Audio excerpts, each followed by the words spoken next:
The eternal damnation of Chaos Space Marines after the Horus Heresy was a saddening sight to behold. While many of these warriors were twisted by the corruption of chaos, others had it much, much worse. They were possessed by demons and mutated into horrific abominations. Such was the case for the once great warrior Delvarus of the World Eaters Traitor Legion. And with that said, I want to welcome you guys back to another 40 Facts about the 40K universe.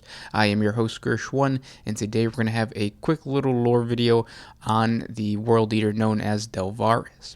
If you guys are new to the channel, these 40 Facts videos, I try to create a lore portion in the beginning, a hobby portion in the middle, and a Q&A or a community portion at the end where I answer any questions that you guys have about the 40K universe. So if you do, just comment down in the comment section below. And if you enjoy these types of videos, hit the thumbs up button, share with your friends, and do all that stuff that YouTube wants you to do so that you can keep getting 40K lore videos in your feed. But with all that said, let's get into 40 facts on Delvarus.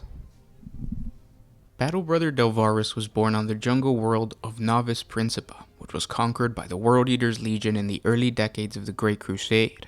He quickly gained a reputation as a formidable fighter and eventually became undefeated in the Legion's fighting pits. As a matter of fact, he was paired with Sigismund of the Imperial Fists, and the pair won every fight to first blood in less than half a minute. That's how powerful of a close combat fighter he was. Delvarus was one of the few World Eaters not to shave his head. The discomfort of hair in his helm was irrelevant. He'd never cut his long black locks. This may have been a habit derived from his former culture. In the fighting pits, he always wore it loose. His dark skin marked his genesis in the jungles of whatever world he once called home. This showcased how no legion except the Ultramarines was as diverse as the World Eaters, colored by so many shades of skin from so many different worlds, reflecting a diversity of flesh overruled by the bonds of brotherhood. During the infamous Genna massacre, most of Delvarus' squad was wiped out by the Gennan robotic simulacrum, including his commander, Captain Barca. Though a mere sergeant, Delvarus was able to hold his own against the numberless hordes of the enemy. This elevated Delvarus to command the 44th Company, as well as the Triarii, 5 elite companies of the World Eaters' finest shipboard warriors that excelled in void warfare and boarding actions far beyond traditional Legion training. All had sworn to defend the flagship Conqueror. However, after an unsanctioned planetary drop that left the Conqueror exposed to enemy borders comprised of Ultramarines above the war world of Armatura during the Shadow Crusade, Delvarus was shot by the flagship's mortal captain, Lotara Sarin, and then confined to his quarters. When he was finally released, he was forced to fight 26 blood duels in the Legion's fighting pits, contrary to the normal limit of 8 pit fights, before being humiliated when the apothecary Cargos the Bloodspitter spared his life in a sanguinis extremis duel. When the Legion finally succumbed to the full corruption of the blood god Khorne, Delvarus' humiliation continued as he was possessed by a demon, twisting his body into a horrific abomination with massive bat-like wings and a crown of thorns. As a possessed heretical Astarte, Delvarus' senses became demonically heightened to the point where he was able to track any prey across both the material realm and the warp. He became a relentless hunter, carving a bloody path wherever he went. He then led the Riven, a brutal Chaos warband comprised entirely of second-born possessed Chaos Space Marines just like himself. After the defeat of Horus in the Great Scouring, both he and the Riven later joined the Black Legion, and they became the guardians of Abaddon's flagship, the Vengeful Spirit. Delvarus met his fate during the First Black Crusade, when he was killed during the First Battle of Cadia by a prominent Death Guard Chaos Sorcerer during a boarding action aboard the Vengeful Spirit. And that is the lore of the World Eater Chaos Space Marine Delvarus. I hope you guys enjoyed that video. Now, no hobby portion for today's video. I've been working on a couple of videos for October, some special videos. So I have been working on stuff, I just don't want to showcase it yet. If you check out our Instagram, or if you follow our Instagram, you're going to see some of the things that I've been working on the stories and in the posts there. So follow us on Instagram, Facebook, Twitter, all that kind of stuff if you guys want to get some extra exclusive stuff, so you don't have to wait until the project is fully done. But I do want to move on to answering the questions that you guys left off in the previous 40 Facts video, the 40 Facts and Lore on the War for the Arberrus system. It's a really cool story between the Imperium and the Tendril of Hive Fleet Kraken. It's basically Space Marines versus Tyranids.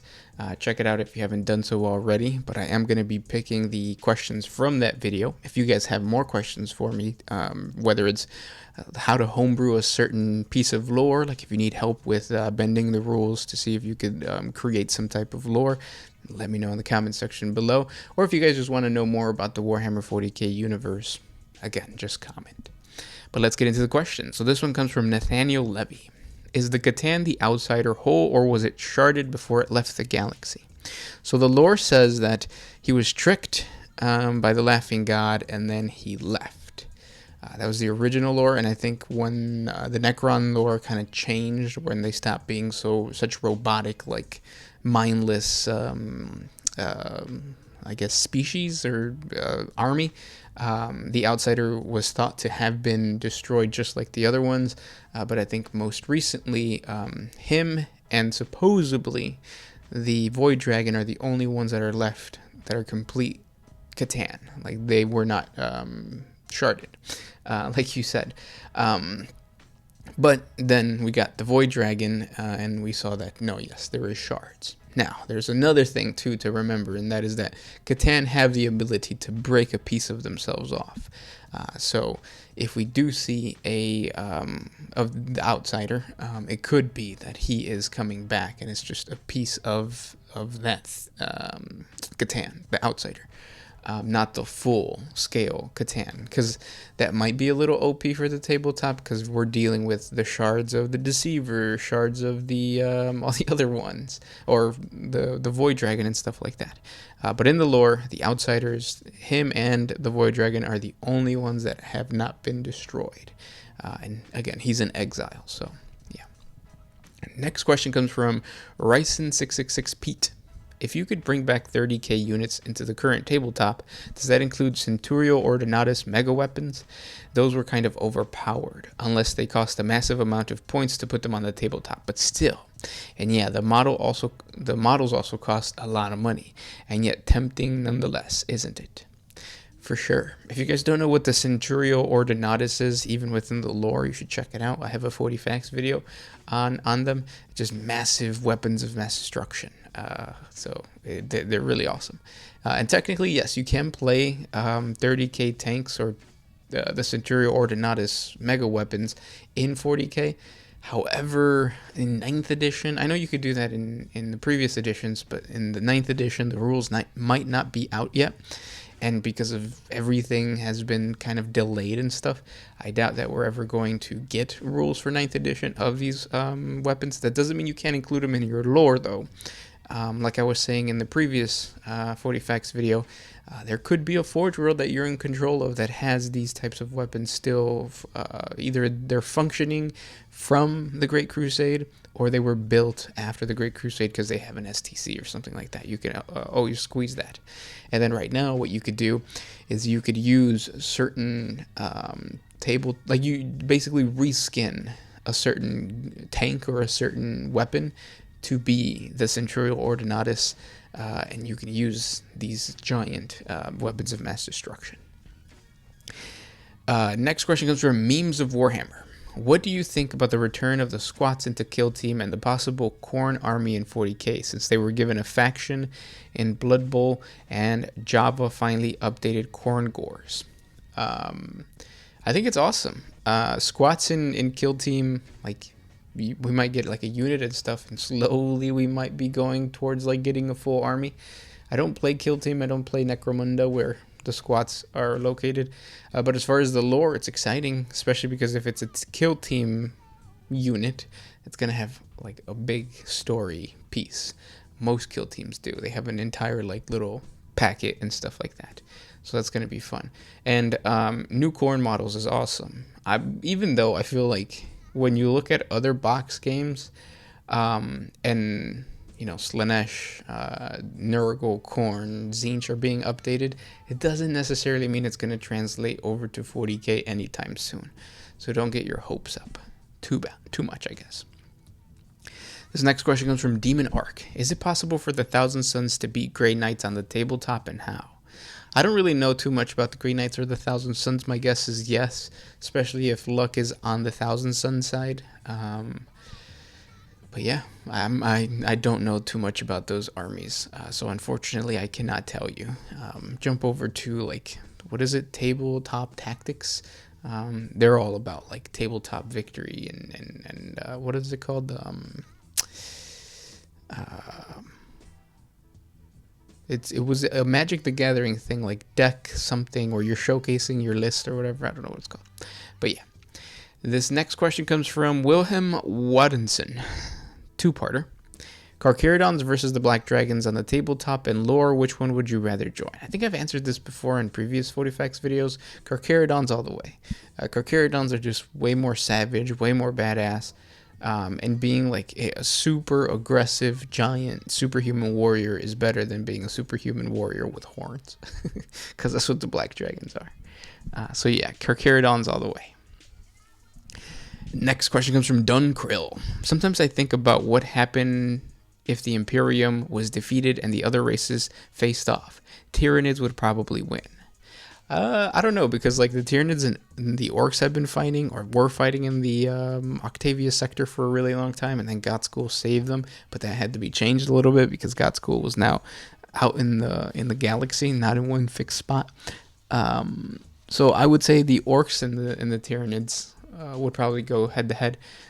Chaos would obviously be destroyed. Eldar are too weak and too like they're hit and run type of thing. Same thing with the Dark Eldar, and then the Tau.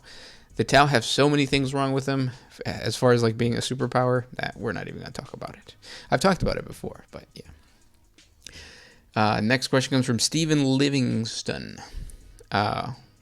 Was tabletop player way back in the 2nd edition, not played in over 20 years, but still have some Space Wolves, Orc armies from back then. My question is, can I still use these models in the current game if I got updated rules and codex, or would I need to start my armies again? Keep up the good work. No, you could use them. I still have, like, if you remember from like the old Orc line, the war buggies, like the actual Orcs inside the war buggies are the size of Gretchen nowadays, and I still use those trucks, and they're even different size than the regular size truck, but there's rules for them so I can play them. It's probably not going to be as, actually your Orc army hasn't really changed. I feel like boys before toys, that was like the old saying, and I still think that's true. Like, it's better to bring a bunch of wound absorbing mobs rather than like flash kits and all these like I was gonna say tank busters, but even like the old Orcs with rockets were like cheaper, and like you probably have way more than what comes in the box now. So yeah, for sure, you can play 2nd edition Orc stuff on the tabletop. I've actually even tried to go onto eBay and buy old models, just because like I can buy a bunch of Orcs and play them as Orcs nowadays, thinking that like it would be cheaper, but it's actually not. It's more expensive to buy the classic stuff than it is the modern stuff, which is interesting. But yeah. And then this is going to be the last question from the big one. Do you think it's okay if I try to get my coworker to puff pass as a form of team building and relationship in the office? Yeah, I don't see any problem with that, other than smoke detectors or smoke alarms. Those are always kind of pesky. So find a way to like grab like a trapo or something and like wave it so that the smoke doesn't get up there. But yeah, that's a good team builder. Or you could play 40K. Or Wrath and Glory, which I just bought the book for, and I think I want to start a Wrath and Glory campaign with the boys, so we'll see what happens. But thank you guys so much for sending those questions my way. If you guys have more questions for me, please comment down below. Thank you for listening, and we'll talk tomorrow. This is Gershwin with One Mind Syndicate, signing out. Oh,